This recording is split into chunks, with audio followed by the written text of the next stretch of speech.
I never thought I would be writing something like this, but I need to get this off my chest. My whole world has fallen apart in the span of a week. My wife Deborah, 29F, and I, 31M, have been married for 5 years, together for 8. We met during our junior year of college at a mutual friend's party. She was studying art history while I was doing accounting. From the moment we started talking, we just clicked. She was this bright, creative person who balanced out my more practical nature. We dated throughout college and got married a year after graduation. Everything was perfect until my friend Tom, 32M, became a more regular part of our lives. Tom and I go way back to high school. He came from old money but never acted like it. We bonded over video games and sports, and stayed close friends even when he went to an Ivy League school while I went to state college. After graduation, he started several tech companies that really took off. He became one of those Silicon Valley success stories you read about. Despite his success, Tom stayed the same down-to-earth guy. He would come over for our weekly game nights, bring takeout when Deborah was sick, and even helped me set up my home office when I started working more hours at my accounting firm. Deborah and Tom got along great, which made me happy since he was one of my closest friends. About 6 months ago, things started changing subtly. I had taken on several big clients at work, which meant longer hours and more stress. Deborah started complaining about feeling lonely and isolated. She had quit her job at the art gallery 3 months earlier because the pay was too low, and she was still looking for something new. Tom began coming over more frequently, especially when I was working late. I actually felt grateful that she had someone to talk to during this rough patch. Last week was our anniversary. I had been working crazy hours to finish a big project, but I managed to leave early to surprise Deborah. I had bought her favorite flowers and made reservations at the restaurant where we had our first date. When I got home around 4 p.m., I noticed Tom's Tesla parked a bit down the street. I thought maybe he was helping Deborah plan something for our anniversary since they had gotten close. I entered quietly, wanting to surprise them. That's when I heard voices coming from our bedroom upstairs. I walked up slowly, and through the partially open door, I could see them sitting on our bed. They didn't notice me. Deborah was telling Tom how she had never felt this kind of passion with anyone, including me. She talked about how his lifestyle would give her everything she had dreamed of, the ability to pursue her art without worrying about money, traveling the world, living in a house with an actual art studio instead of our small spare bedroom where she currently painted. I pushed the door open and they both jumped.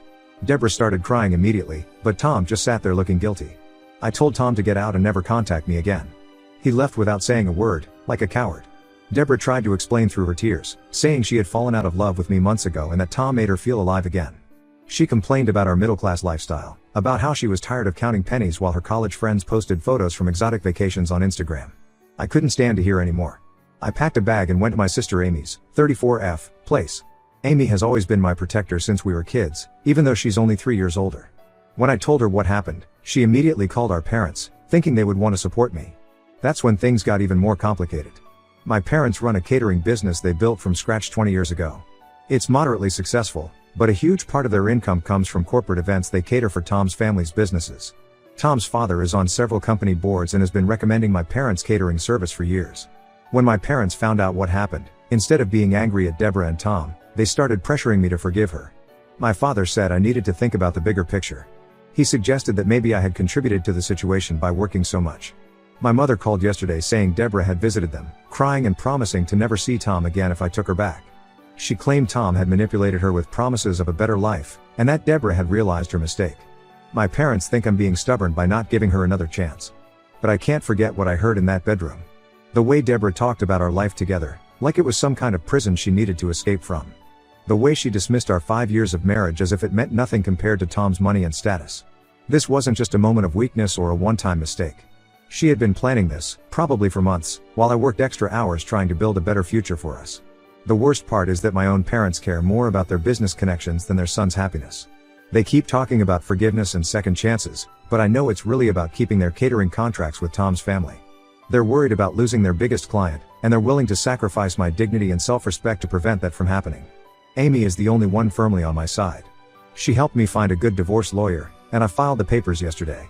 Since then, Deborah has been blowing up my phone with calls and texts, alternating between begging for forgiveness and accusing me of driving her to Tom with my workaholic tendencies. My parents keep saying I'm being hasty and that I need to think about how this will affect the whole family. I've blocked Deborah's number and told my parents I need space. Right now, I'm focusing on getting through the divorce proceedings and trying to rebuild my life. I know in my heart I'm doing the right thing by ending this marriage, but it hurts that my own parents are choosing their business interests over their son's well-being. At least I have Amy in my corner. Am I wrong for not giving Deborah another chance? Should I really consider my parents' business situation in this decision? I feel like I'm the only one seeing this situation clearly. Update 1. Everything has gotten so much worse since my last post. The situation has spiraled in ways I never imagined possible. Deborah moved in with my parents last week, showing up at their doorstep late at night with several suitcases, claiming she had nowhere else to go.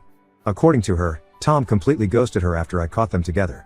She told my parents that when she went to his office to talk about their plans, his secretary wouldn't even let her in. My parents not only took her in but welcomed her with open arms. My mother actually called me the next morning to tell me how they needed to protect their future daughter-in-law during this difficult time. She said Deborah was distraught and clearly regretted her actions, and that as family, we needed to help her through this crisis. I couldn't believe what I was hearing. Through Amy, who still talks to our cousin Jenny, I found out that Deborah has been spreading a completely different version of events to everyone who will listen. In her story, Tom aggressively pursued her for months, showing up at our house when I was working late, sending her expensive gifts, and constantly telling her she deserved better than her life with me. She's claiming that my constant absence and workaholic tendencies left her vulnerable to his manipulation, and that she never meant for things to go as far as they did. But the worst revelation came when I finally sat down to go through our finances in detail. While checking our joint accounts, I discovered a pattern of large transfers dating back almost 4 months. The transfers were always under $5,000, probably to avoid raising red flags, but they added up to nearly $40,000 in total. All the money went to an account I had never seen before. I confronted Deborah about this through text, and her response left me stunned. She actually admitted that Tom had helped her set up a separate account for their future together. She tried to justify it by saying she was afraid to leave our marriage with nothing, and that Tom had convinced her she needed a safety net. She even had the audacity to say she had planned to pay it back eventually. What really got to me was finding out my parents knew about the money. Deborah had apparently confided in them about the account 2 weeks ago, after Tom disappeared. They said they advised her to return the money when she realized her mistake with Tom, but they never thought to tell me about it. They kept this information from me while simultaneously pressuring me to reconcile with her. I immediately contacted my lawyer and amended the divorce filing to include financial fraud. That's when Deborah pulled her biggest manipulation tactic yet. She told my parents she's pregnant. My mother called me crying hysterically, going on about how I needed to put aside my pride and think about my child. She said this baby was a sign that Deborah and I were meant to work things out. The timing made no sense though. I've been staying at Amy's for almost a month now, and Deborah herself admitted to being with Tom for months before I caught them. When Amy pointed this out to our mother, she just said stressed women often have irregular cycles and we shouldn't jump to conclusions. Just when I thought things couldn't get more complicated, I received a message on LinkedIn from Rachel, 30F, Tom's wife. Yes, his wife. Apparently, Deborah wasn't the first, not even close. Tom had a pattern of doing this with women from his social circle. He would befriend couples, wait until the husband was busy with work or traveling, then start pursuing the wife with promises of a luxurious life.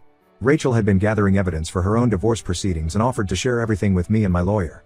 Rachel told me about 3 other women before Deborah, all following the same pattern. Tom would help them set up secret bank accounts, promise them a future together, then completely ghost them when things got messy. She had emails, bank records, and even text messages proving his pattern of behavior.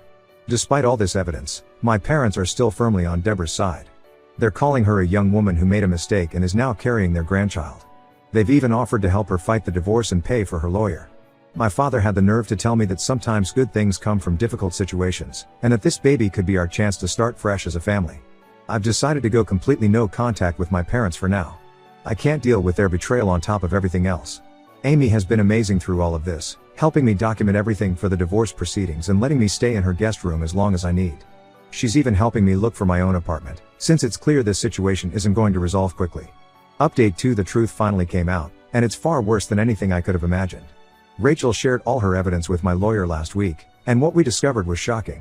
She had emails going back over a year showing that Tom and Deborah's affair wasn't some recent development or result of my long work hours. They had been methodically planning everything from the start. The emails showed how Tom coached Deborah on manipulating both me and my parents. He advised her to start complaining about loneliness and my work hours months before they planned to run away together. He told her to be especially nice to my parents and build a strong relationship with them, knowing their business depended on his family. There were even messages where they laughed about how naive I was, thinking Tom was just being a good friend by keeping Deborah company. After we discovered these emails, my lawyer pushed for Deborah to take a pregnancy test as part of the divorce proceedings. Just as I suspected, there was no baby. When the court ordered a medical examination, Deborah tried to claim she had miscarried due to the stress of the situation. But there were no medical records to support her ever being pregnant. The whole thing was another manipulation tactic, just like everything else. This was finally enough to make my parents stop defending her. My mother came to Amy's place crying, saying she couldn't believe Deborah would lie about something as serious as pregnancy. My father looked broken when he realized how thoroughly they had been played. They apologized for not believing me, but honestly, it feels like too little, too late. The financial situation turned out to be even worse than we initially thought. Rachel's evidence helped us uncover that Tom hadn't just helped Deborah set up one secret account, there were multiple accounts spread across different banks. The total amount taken from our joint finances was actually closer to $75,000. Deborah had been moving money around in small amounts for months, always keeping the transfers under $5,000 to avoid detection. My lawyer is confident we can recover most of the money, especially now that we have Rachel's documentation showing this was part of Tom's usual pattern. She had records of him doing the same thing with other women, helping them hide money from their husbands before disappearing and leaving them to deal with the fallout. But the biggest revelation came from Amy. After seeing the pattern in Rachel's evidence, she hired a private investigator to look into Tom and Deborah's recent activities. The PI discovered they had purchased plane tickets to leave the country next month, planning to disappear before the divorce was finalized. They had it all mapped out. They would take the hidden money and start a new life somewhere else, leaving me to deal with the debt and drama they created. The PI also uncovered something that hit me particularly hard. Remember my grandmother's antique jewelry collection that Deborah claimed was stolen during a break-in last year? Turns out she had been quietly selling pieces to various pawn shops and antique dealers over the past 6 months. These were family heirlooms that had been in my family for generations. My grandmother had specifically left them to me in her will to give to my future daughter. Deborah knew how much they meant to me, but she sold them anyway. My parents have finally stopped trying to defend Deborah, but their business is suffering regardless. Rachel made sure Tom's family knew about his pattern of behavior, showing them proof of how he repeatedly used their business connections to manipulate people. Tom's family immediately cut all ties with my parents' catering service to avoid any association with the scandal. My parents are now facing serious financial difficulties, but after how they chose Deborah over me, I'm finding it hard to feel sympathetic. Deborah moved out of my parents' house the day her pregnancy lie was exposed. From what I heard through mutual friends, she's staying with her sister now. She's still trying to contact me through different people, but her story has changed yet again. Now she's claiming she was going through a mental health crisis and wasn't thinking clearly when she made all these decisions. She's telling everyone she needs help and support, not punishment. Some of our old friends are actually buying her mental health story and suggesting I should be more understanding. But the emails Rachel found show how calculated and deliberate all of this was.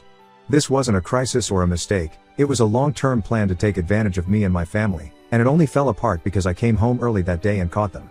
Update 3: the divorce is finally over, and the judge's ruling was completely in my favor. After seeing all the evidence of Deborah's deliberate deception, the financial fraud, the fake pregnancy claim, the planned escape with Tom, and the sold family jewelry, the judge was not impressed by her attempts to play victim. She was ordered to repay everything she had taken from our joint accounts and provide documentation of all the jewelry sales so we could attempt to track down and recover the pieces. The court proceedings revealed even more about their scheme. Deborah had actually started selling the jewelry before the supposed break-in, carefully selecting pieces that I rarely looked at and wouldn't immediately notice were missing. She had taken photos of each piece before selling them, planning to have replicas made once she and Tom were settled somewhere else. She really thought this through, which makes it even more disturbing. My lawyer managed to recover about 80% of the money from the hidden accounts. We also tracked down 3 pieces of my grandmother's jewelry through the PI's investigation. The rest were apparently sold to private buyers and might be impossible to recover. Deborah was ordered to pay the appraised value of the missing pieces, which added up to nearly $30,000. Tom's life has completely fallen apart, which gives me some satisfaction. Rachel's divorce case exposed his pattern of manipulation and fraud not just to his family but to his business partners as well. His companies are under investigation for financial irregularities. Apparently, he wasn't just helping women hide money from their husbands, he was also cooking his company books. Most of his wealthy friends and business connections have cut ties with him to avoid being associated with the scandal. Deborah tried to reconnect with Tom after the divorce was finalized, probably hoping his money would make up for everything she lost in the settlement. According to mutual friends, she showed up at his office again, but his new secretary had been warned about her and called security. Tom has blocked her number and even got a restraining order when she wouldn't stop trying to contact him. My parents' business is struggling, but they're slowly rebuilding with a different clientele. They've apologized multiple times and admitted they were wrong to choose their business connections over me. My father broke down during one visit, saying he'll never forgive himself for not believing his own son. I'm civil with him now but keep my distance. Weekly family dinners are a thing of the past. Some trust was permanently broken when they sided with Deborah and kept her financial fraud secret from me. Amy continues to be my biggest supporter. She helped me find a new apartment in a different part of town and introduced me to her colleague Mark, who's become a good friend. We meet regularly for drinks and sports games, which has helped me stay social instead of withdrawing completely. His wife Lisa has also been great, and they often invite me over for dinner. Deborah made one final attempt at reconciliation last week. She somehow got my new address, I suspect my parents gave it to her, and showed up unannounced with a long letter. She claimed the letter explained everything and would help me understand her actions better. She said she had been in therapy and realized she had deep-seated issues that made her act the way she did. I returned the letter unopened and told her that if she ever showed up at my place again, I would call the police. Some mutual friends think I'm being too harsh, especially since Deborah claims to be working on herself through therapy. But I don't believe she's really changed. She's just found a new way to try to manipulate people's sympathy. She only started therapy after losing everything: Tom's money, my family's support, and most of her friends who saw through her lies. I'm not dating yet and honestly don't plan to for a while. This experience has taught me a lot about trust and family loyalty. I'm focusing on my career and recently received a promotion at work, partly because my boss recognized how professional I stayed during all the personal drama. I've started taking some evening classes in financial planning, something I always wanted to do but put off while trying to build a life with Deborah. Life isn't perfect, but it's peaceful without all the lies and manipulation. I'm learning to trust my instincts more. Looking back, there were red flags I ignored because I wanted to believe the best about people I loved. I won't make that mistake again.